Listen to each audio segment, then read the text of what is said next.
بسم الله الرحمن الرحيم. اول حاجه في عمل القلقاس ان احنا بنختار يا حبايبي القلقاسه اللي انا على قد الوجبه بتاعتي او الاكله بتاعتي.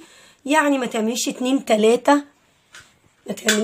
3 تكون بعد ما تقطعيهم هتلاقي كل واحده السوا بتاعها بقى مختلف، واحده استوت واحده لا، فلازم تبقى الواحده اللي انت جايباها يعني دي ما شاء الله 2 كيلو الا ربع، انت حباها كيلو، حباها نص، حباها كيلو ونص، بتشوفي انت على قد الاكله بتاعتك او على قد الافراد الاسره اللي هياكلوها. تمام. بالنسبه لتقطيعها انتوا طبعا فاكرين المرياله اللي احنا قلنا عليها قبل كده اهي، جميله قوي، فرشات تحتيها لاني هحطها على صينيه وهبدا اقطعها بالسطور بتاعنا اللي قطعنا بيه القرع، فاكرينه؟ طيب يا ريت ندوس لايك دلوقتي وما ننساش، لان الحلقه مهمه قوي وجميله قوي وفيها تكات جميله جميله جميله، فيا ريت ما ننساش اللايك والشير والاشتراك في القناه للي اول مره يشوفني، قناه يوميات ام يحيى واولادها. يا ريت ما ننساش اللايك. هنقول بسم الله ونقطعها، هنقول بسم الله ونقطع بقى الراس كده.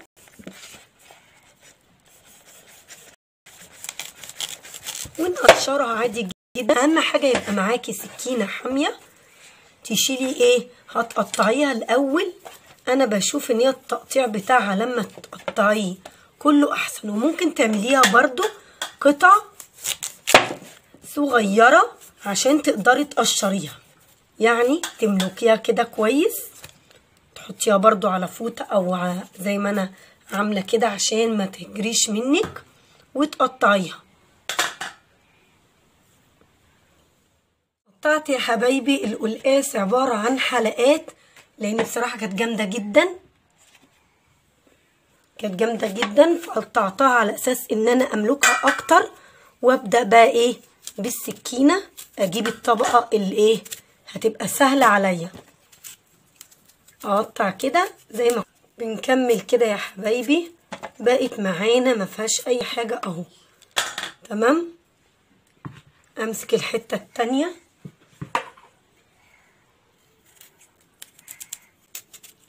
وبقشر زي اكني بطاطس بالظبط اهي.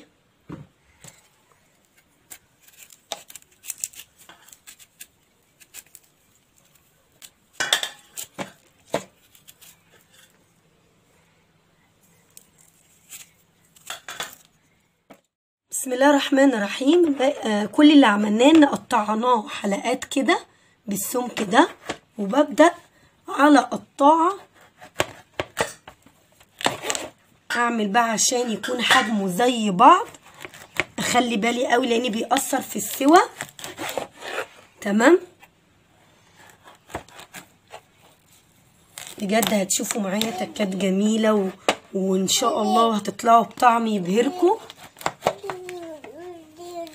ادي اهو عشان كل ده نوصله. يا ريت بقى توصليه لو انت هتاكلي اكله على قد اليوم، حاولي تصغريها عشان يستووا معاكي ويبقى سريع يعني. لكن لو مثلا الحجم عشان لو بات معاكي ما يتهريش لتاني يوم، انا بدي المعلومه واللي انت حابه اعمليه. خلاص.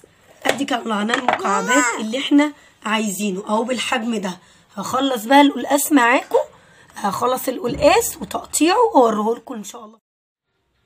وكده يا حبايبي قطعنا القلقاس بحجم متساوي مع بعضه، وهيبقى معايا زي الفل ان شاء الله. ونروح على الميه ونفتح الميه السخنه كده عليه، الميه السخان العادي بتاعنا مع شويه دقيق وليمونه، وهيبقى زي الفل معانا ان شاء الله. وكده يا حبايبي انا حطيت شويه الدقيق معاكم اهوت وليمون، وافتح الميه السخنه عليه ويتنقع كده نص ساعه في الميه السخنه كده اهوت، وافضل اقلب فيه واحاول ادعكه ببعضه كده عشان ينزل الماده اللزجه اللي فيه ويتغسل معايا باحسن صوره ان شاء الله هنشوفها مع بعض. في الوقت يا حبايبي ان انا سايبه القلقاس منقوع في الميه والدقيق والليمون، وده بيقضي على اي زفلطه فيه فعلا. ما بعطلش نفسي. عملت ايه؟ مسكت جايبه على القلقاسيه اللي هي 2 الا ربع، جايبه حزمتين من السلق وحزمه من زي ما انتوا شايفين كده الكزبره الخضراء. فبعمل ايه؟ بقطع بنتف كده او بقطف الكزبره زي ما انتوا شايفين من غير اي عروق. يعني بمسك فرع الكزبره كده زي ما انتوا شايفين واقطف الكزبره من غير اي عرق فيه. تمام؟ زي ما انتوا شايفين كده بقطفه الكزبره زي الملوخيه. وبمسك كمان السلق من غير اي عروق. يعني انا سايبه واحده عشان اوريها لكم. ادي السلقايه، باخد اللي بين العرق، خدش العروق دي خالص، لا اخد اشد كده واقطع معاكم الكرفس واغسله كويس واغير ميته اكتر من مره، وشطفته كويس جدا اكتر من مره وحطيته على مفرش او فوطه عشان الميه بتاعته عايزاه من غير ميه. يبقى ده في الوقت اللي انا سبت فيه اتسلق منقوع في الميه والدقيق والكلام ده زي ما اتكلمنا. طيب هي دلوقتي ما شاء الله يعني ايه منديه، حاجه بسيطه قوي. احضر بقى ايه؟ طاسه وماده دهنيه وتوم، طبعا كميه التوم اللي انت حباها برضو، ونروح على البوتاجاز عشان اعمله واحضره عشان نكمل القلقاس بتاعنا. معايا الماده الدهنيه عشان احط فيه الكرفس والكزبره الخضراء والثوم. بحطه بعدها بشويه لما بيدبل معايا. هبدا انزل الكزبره الخضراء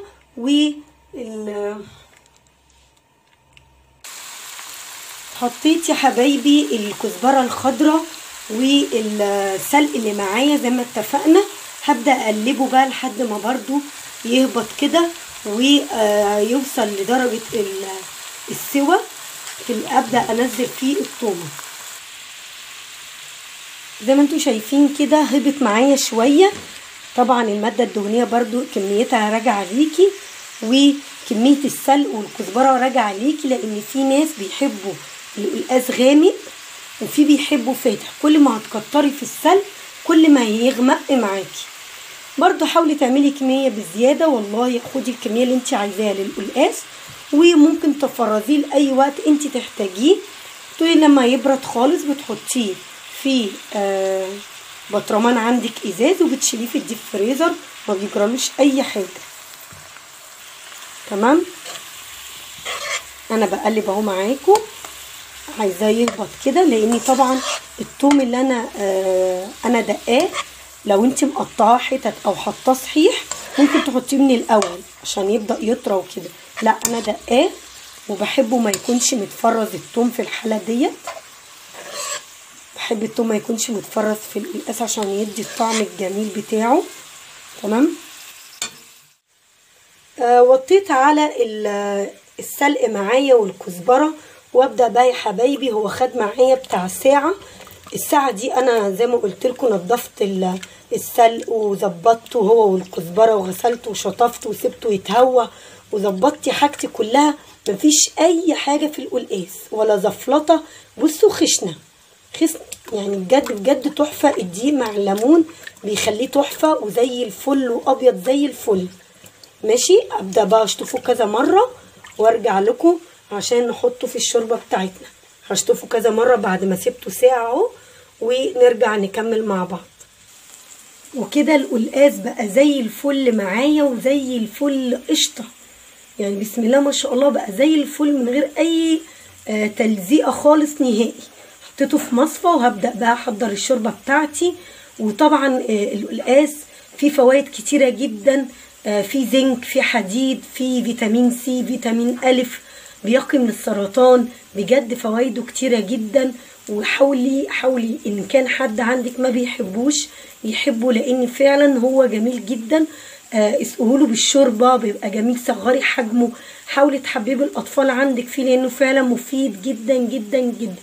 غني بالزنك، غني في الاوميجا 3، في كمان حمض الفوليك. بجد فوائده كتيره.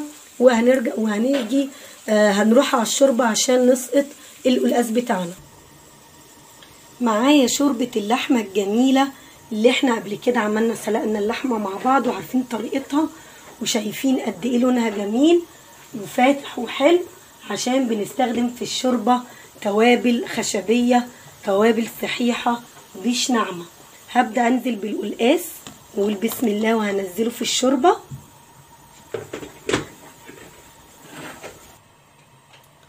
حطيت مكعب ماجي وده اختياري وراجع ليكي يدينا تيست مع الشوربه. طبعا القلقاس بيبقى حلو قوي مع شوربه اللحمه، وان شاء الله تجربوه بالطريقه دي. هنسيبه يتسلق ونكون حضرنا السلق، ونبدا بقى ايه نشوف نظبطه ازاي. هو هبط معايا، هبدا انزل عليه الثوم ونرجع للقلقاس تاني. دبل معانا خالص يا حبايبي السلق، ومعانا برضو القلقاس خد او بقى له 10 دقايق مع الشوربه.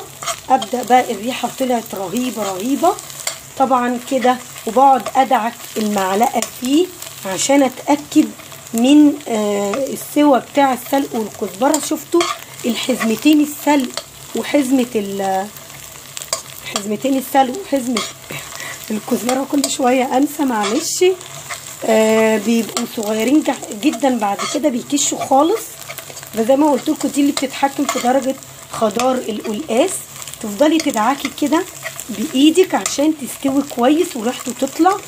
اول ما الاقي بقى بدات ريحته تطلع معايا ودبل خالص كده، ابدا انزل الثوم معايا. ادي الثومه المفرومه، واقلب كويس بقى عشان في المرحله دي مهمه قوي لا الثومه تتحرق او السلق نفسه يتحرق. مش عايزينه درجه الحرق او ريحه الشياط. في سلق كده بيتعمل مره دقته عند حد كانت طالعه منه ريحه او طعم تحس ان هو كان اتحرق او شاط. لا انا عايزه بقى الخضار بتاعه يبقى جميل، افضل كده اهرس فيه وانا شغاله. تمام،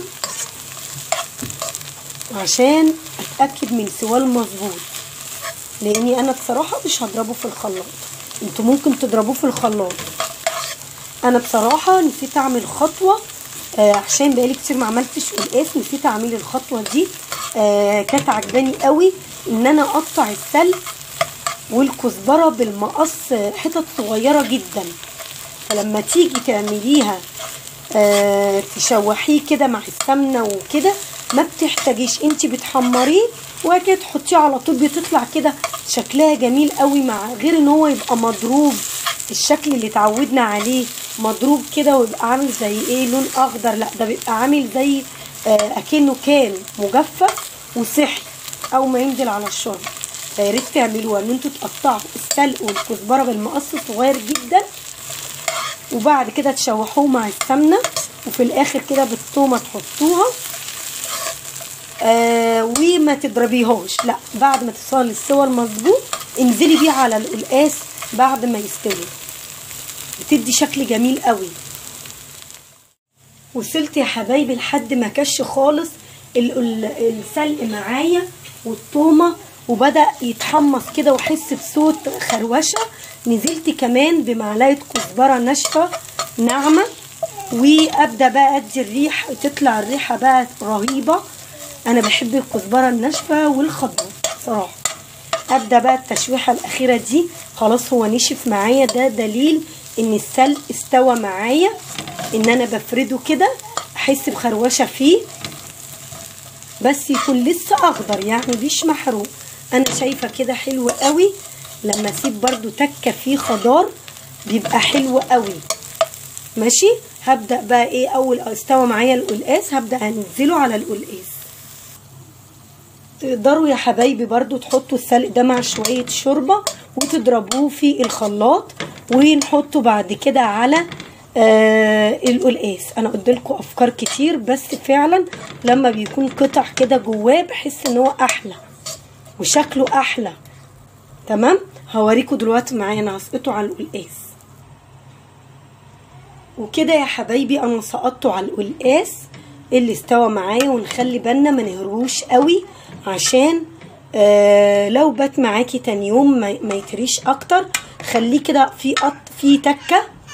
وزي ما انتوا شايفين طبعا هو هيصحى دلوقتي السلق معايا وشايفينه قطع.